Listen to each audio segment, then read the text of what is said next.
La lecture de presse du jour sur Alliance 92. Ciel nuageux, température à moins de 8 degrés. Le climat politique actuel, lui aussi, ne présage rien de bon, à en croire les quotidiens parus ce jour. L'organe en charge de préparatifs des élections, c'est-à-dire la Sénite, espère que le blocage politique sera levé avant le 23 juillet. Elle reste confiante quant à la tenue des élections cette année, dixit les nouvelles. D'ailleurs, une assemblée générale élargie qui réunira les membres de cet organe et les experts internationaux sera tenue le 16 juillet. L'objectif étant de déterminer la nouvelle date de la prochaine présidentielle. Toutefois, chacun campe sur sa position, titre le journal La Vérité. Décidément, un dialogue de sourds s'installe entre, d'une part, le groupe international de contact et de l'autre, une partie des entités politiques malgaches, notamment celles qui sont touchées par le retrait de candidatures réclamées par la communauté internationale.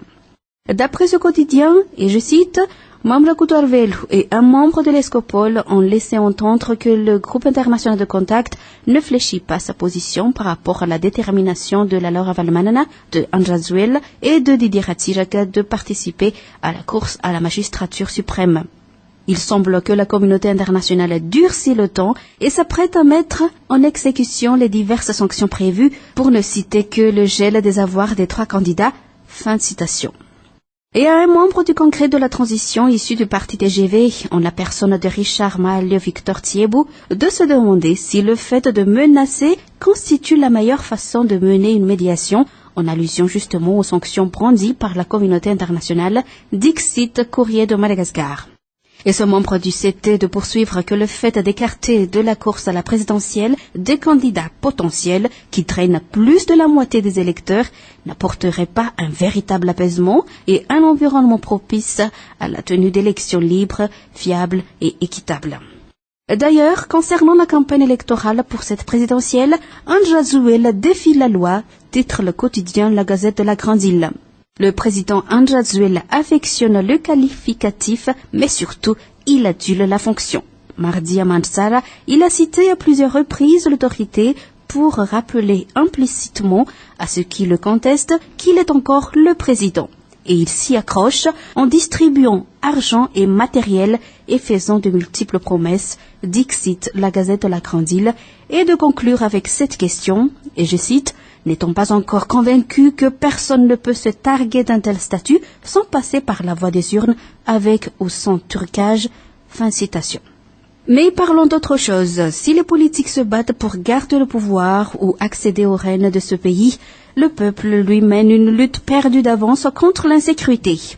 Il ne se passe pas une seule journée sans que des attaques à main armée ou autres formes de violence se soient signalées, aussi bien dans le milieu urbain que rural, selon les nouvelles dans son éditorial.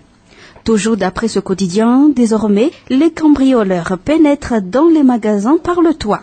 2 cas de vol de mode opératoire presque identiques ont été signalés à Pitatavk et à Beorirk.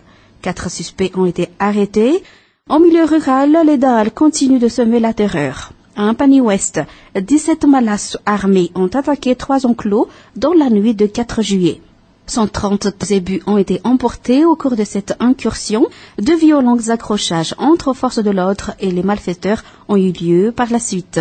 35 zébus ont pu être récupérés, tandis que 34 autres ont été abattus par les Daal.